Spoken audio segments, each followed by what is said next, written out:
کله چې صحابه یا مسلمانان عرب د اسلام په اوائلو کې د کسرا امپراتورۍ ته راغلل نو وایي رستم به ویلې دا د کسرا د امپراتورۍ یو غټ سړی و فوجي مشر رستم چې کله به مسلمانان ولیدل چې مانځه ته به راجمع سول یو امام به دا ټول مسلمانان راجمع کړل په یو غږ به جګېدل و ټیټېدل وایي رستم به ویلې اکل عمر کبدي عمر د ما جګر ینه وخوړله یعلم الکلاب الادب نعوذ بالله سپیو ته ادب ورښیي سپیو ته یې وایي داسې تربیت ورکړي چې په یو غږ باندې جګېږي او ټیټېږي صحابه به یې ښودل مسلمانان به یې ښودل ځکه دوی خو دومره چونکې د کسرایانو زندگی هغه زندگی بازاري زندگی وه علمي زندگی وه کوچانو ته یې نعوذ بالله د سپیو په سترګه کتل وایي سپیو ته عمر تعلیم ورښیي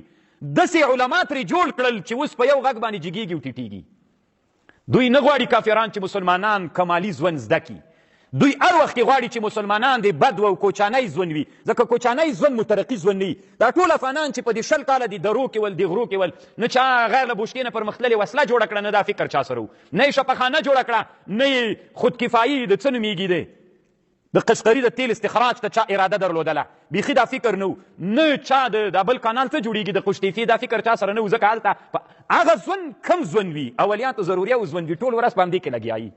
چې بازار ته راسي دلته د کمالي ژوند مترقي ژوند چې هغې سره دا ژوند چې مترقي کېږي اسلام هم مترقي کېږي نه مترقي کېږي موږ چې څومره ښه اسباب ولرو له هغې سره اسلام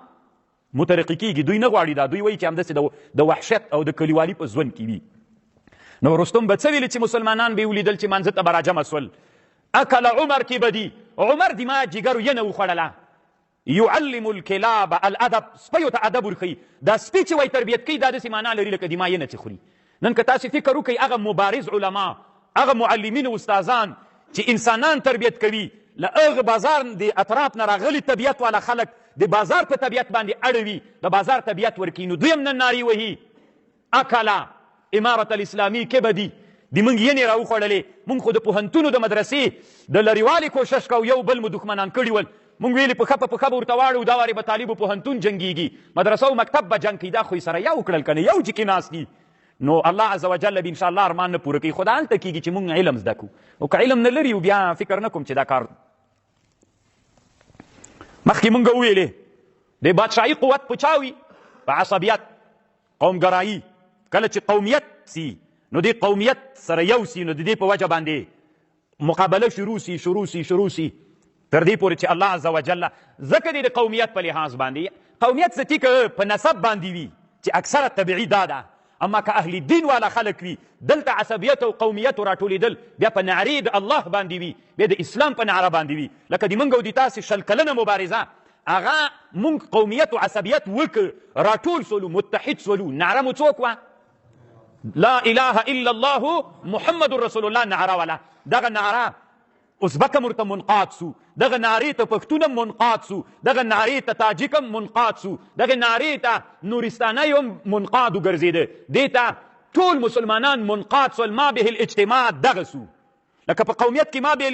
ما به الاجتماع نسب وي دلته ما به الاجتماع توحید سو لا اله الا الله محمد رسول الله صلی الله راجمع سولو نو دغه عصبیت و دغه قومیت و دغه ما به الاتحاد دې موږ پاچاهي ته راورسولو که دغه ما به الوحدت نه وای موږ پاچاهي ته نه رارسېدلو ځکه ازبک به ویلې زه له چا ناکام یم پښتون به ویلې زه له چا ناکام یم تاجک به ویلې نو امریکایان به په خپل ځای پاتې ول او موږ به خپل منځ کې سره وهل خو ما به الوحدت و هغې باندې چې راجمع سولو موږ نه یو قوت جوړ سو اسم تیار خلک د بدوي خلک وو بدوي خلک په نسبت دې خلکو ته څوک هم ول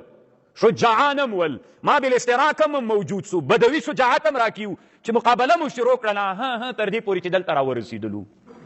خو دلته چې راغلو بازار کې چې حاکم سولې بادشاهي د لاس ته راوړله کرا هغه عصبیت ذاتي کمزوري کېږي بیا دې ژوند کې ولې ځکه هلته دې ورته ویلي چې داسې به وي او داسې به وي بیا به کابل ونیسو بیا به داسې کوو بیا به کار برابر وي نو چې دلته تا ته واکمني راسي نو بیا په واکمني کې تا سره چې کوم مشران ول قومونه ول دلګیګانې وي ملګري ول تا سره یو ځای ول تر دې چې راورسولې نو دلته چې پاچاهي ته ورسېدې دا چوکۍ دي چې ولیدله څنګ ته بله چوکۍ خالي وه نو اوس هغه بلې دلګۍ والا ته یې ورکړم هغه خشن سړي ته چې ټول وخت ما سره ملګری کړی نه ولادي ما ورور دې ته ډېر مناسب ده پسته ده ډېره دا بل هم خالي ده دې ته څوک دې ته د عمه زوی ځکه دا پسته ده ډېره زري موټر خو هم یو دانه پاتې ده هغه چاته هغه د ماما زوی پاتې ده، د ماما زوی ته یې ورکړه، ځکه ډېر لوکس موټر ده. هلته یو مدیریت پاتې ده، هغې مدیریت ته څوک خپلوانو کې څوک پاتې دي؟ بل څوک پاتې دي؟ د تره زوی پاتې ده، د نیکه مسۍ پاتې ده، نو دی خپل راټول کي په دې نرم جي باندې. نو ده سره چې دی دیجي ته رارسول یو قوم عدلګۍ، هغه مشران چې د سره عصبیت و قومیت کې نږدې ول، نو هغه بیچارهګان باندې پاتې سي. چې باندې پاتې سو نو دا قوت کرا کرا ضعیفېږي. لکه تنه د تره زمنو باندې که دا قوت کېدلی، پاچاهي به تا ګټلې وه. تا چې دا پاچاهي ګټلې وه، په چا دې ګټلې وه؟ په ټول قوم دې ګټلې وه. خو کله چې اوس د پستو د مړیو د لیزرو د کروزینانو د تیلو مرتبه راغله، بیا یې چا باندې سړی احسان کوي؟ اول طبیعت دا ده چې چاته اول ورکوي؟ نږدې خپلوانو ته. نو چې دلته دې دا چوکیو باندې نږدې خپلوان مقرر کړه چې تی تر دې چې را رسولی وي، ټول قوم هغه چېرته پاتې سو؟ هغه کرا کرا ځي، وسلک دی او ځي. چې لاړل د تا دا کوم عصبي قوت چې و، دا ورځ تر بلې نه څنګه کېږي؟ ضعیفه کېږي.